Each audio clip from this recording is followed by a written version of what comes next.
the less privileged, yung mga kababayan nating mahirap at yung pinaka nangangailangan talaga, katong mga pobre yun. Hindi po dapat ang politiko ang makikinabang.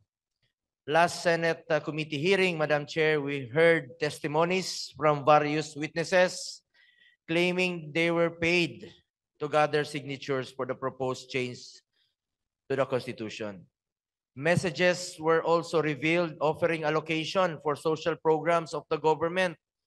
Ginagamit po ito para lang po sa makisama sila at makisali po sa People's Initiative Project. Kung totoo po ito, klaro na hindi po ito tunay na People's Initiative. Ito ay politicians initiative, ika nga, nabanggit ni Senator Bato. Ang pera ng bayan dapat gamitin para sa serbisyo sa ating mga kababayan. Walang kapalit ang tulong mula sa gobyerno. Pera nyo po yan. Kung meron pong sinuhulan, bribery po yan. At hindi po yan free will ng Filipino people. Dapat po ay managot ang involved sa suhulang ito.